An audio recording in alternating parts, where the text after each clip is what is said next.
तकरीबन कंफर्म हो गया है कि नए सुप्रीम लीडर मुंतखब हो गए हैं ईरान के। अबूरी लीडर थे, इससे पहले मैंने आपको बताया था एक आए थे।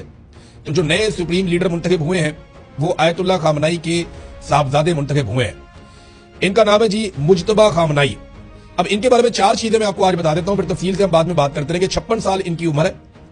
ये आयतुल्लाह खामनाई के दूसरे बड़े बेटे हैं और पासदाराने इनकलाब से इनका बहुत गहरा ताल्लुक है और ये अपने वालिद की तरह इनके जो अकायद हैं वो उसी तरह के हैं। और चौथी चीज ये है कि इनके बीवी और बच्चों के बारे में भी कंफर्मेशन नहीं आ रही। कुछ इतलात ये है कि इनकी अहलिया ज़हरा हद्दाद और इनके बच्चे शायद उस हमले में शहीद हो गए जहां पे आयतुल्लाह खामनाई शहीद हुए थे। अभी इसके बारे में पूरी तरह से कंफर्मेशन नहीं है, ये आने वाले दिन में आपको पता चल जाएगी।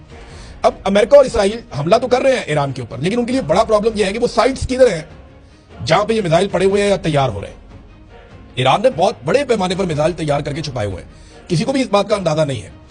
ईरान के पास जो लॉन्चर्स हैं वो मूवेबल हैं, यानी वो व्हीकल के ऊपर मूव करते हैं कि कभी किसी इलाके से लॉन्च करते हैं, कभी किसी इलाके से लॉन्च करते हैं, कभी किसी और एरिया से जाके लॉन्च कर देते हैं। तो जिस एरिया से लॉन्च होता है वो एरिया तो आइडेंटिफाई हो जाता है, लेकिन वो एरिया वहां से बहुत दूर होता है या किसी दूसरे मकाम पे होता है जहां पे एक्चुअली ये मिसाइल बनाए जा रहे हैं या स्टोर किए।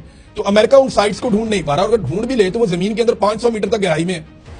अमेरिका की जो मैक्सिमम कैपेसिटी है, जो दुनिया के बेहतरीन दस्तयाब बम है जिन्हें अगर ड्रॉप किया जाए तो वो जमीन की गहराई तक जाके हमला कर सकते हैं, वो 200-300 मीटर है। ये 500 मीटर या उससे ज्यादा गहराई के अंदर पहाड़ों के सीने चीड़ के इन्होंने बहुत बड़ी बड़ी सुरंगें बना के उनके अंदर पूरी मिसाइल सिटी बनाई हुई है और रोजाना की बुनियाद पर अपने ड्रोन तैयार कर रहे हैं। अब ब्लूमबर्ग ने इसके ऊपर एक रिपोर्ट लिखी है, ये रिपोर्ट बड़ी खौफनाक है। अमेरिकन जो है ना वो माहिरीन भी अब इसके ऊपर बात करना शुरू हो गए। पहले रिपोर्ट पे बात करते हैं, फिर माहिरीन पे चलते हैं।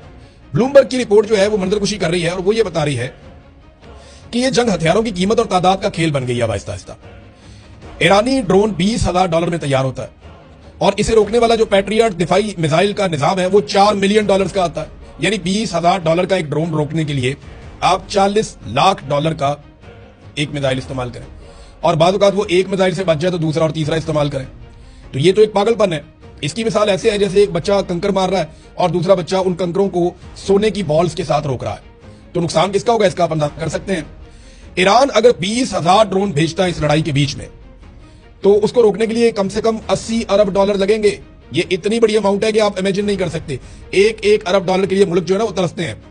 $80 अरब लग सकते हैं अगर हर ड्रोन को एक मिसाइल से रोका जाए तो, और 20,000 ड्रोन सिर्फ अगर ईरान भेजता है। और जो इतलात आ रही है उनके मुताबिक ईरान के पास 80,000 तैयार ड्रोन मौजूद हैं।